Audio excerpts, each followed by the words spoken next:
De 13 jours s'explique par le fait que les orthodoxes ont conservé le calendrier julien. Notre feuilleton maintenant, et cette semaine on vous emmène à Marseille. La ville deviendra en effet samedi capitale européenne de la culture. Après une année noire marquée par 24 règlements de compte meurtriers, c'est une chance à saisir pour la cité phocéenne. Elle voudrait se forger une nouvelle image et elle devrait accueillir plus de 12 millions de visiteurs.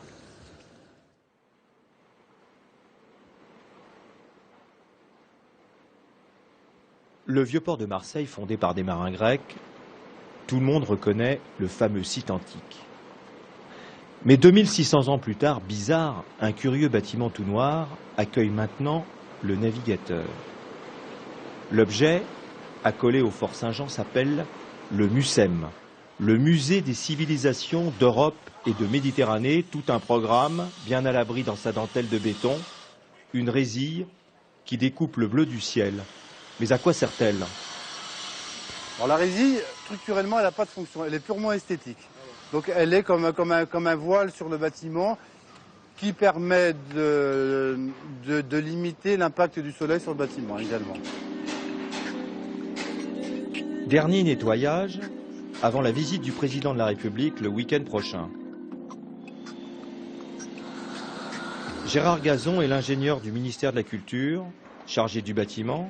Il n'est pas là pour rigoler. Donc je vous demande vraiment de ne pas marcher là, s'il vous plaît, puisqu'on est en train de poncer et de huiler le parquet, donc c'est une phase à une semaine de la livraison. Bonjour. Bonjour. Les casques, messieurs, le bonnet, ça vous protège pas? Oui, ils sont là, les casques. Hein, il faut les mettre sur la tête, c'est pas pour décorer les casques.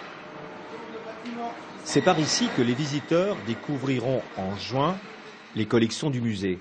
Les arts, les traditions populaires, les cultures du monde méditerranéen, sur deux niveaux, face à la mer, face au vieux port. Et le bâtiment sera directement relié à Marseille par cette passerelle, une promenade vers le quartier du Panier, libre d'accès.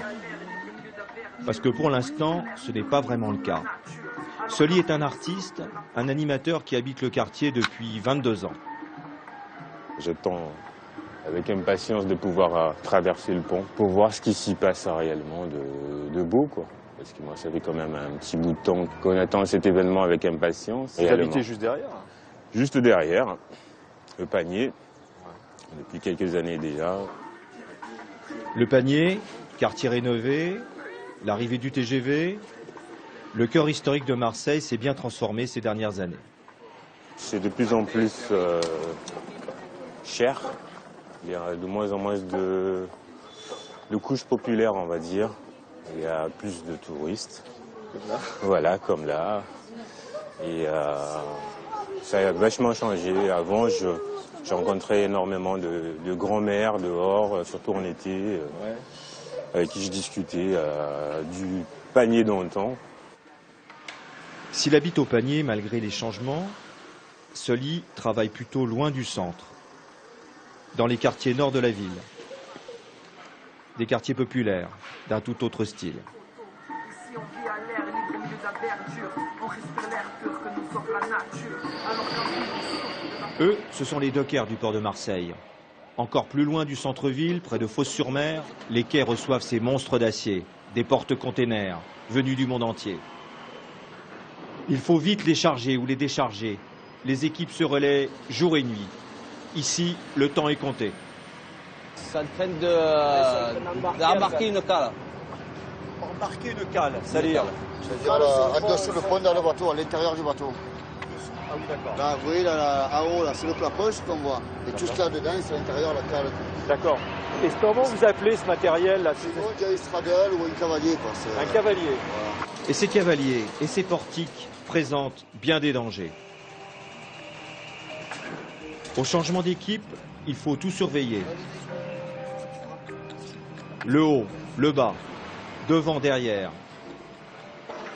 Il faut se protéger, se mettre loin sur le côté. La difficulté, c'est qu'on est à 40 mètres de hauteur. Et je veux dire, au bout, il n'y a que des câbles. On a tous des gens, des camarades qui sont en bas en train de mettre les stackings, ils nous font ces manœuvres. Là, c'est vraiment de la concentration pure et dure tout le long du début à la fin, quoi. Mais ces hommes ont aussi un jardin secret.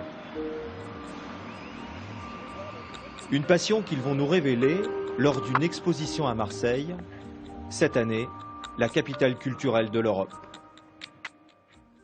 Culture, Marseille en capitale, un feuilleton signé Daniel Wolfrom, Thierry Breton, Roger Torregrossa et Marc Chaibi. La suite, bien sûr, demain. On va maintenant à Bordeaux pour découvrir une formation universitaire.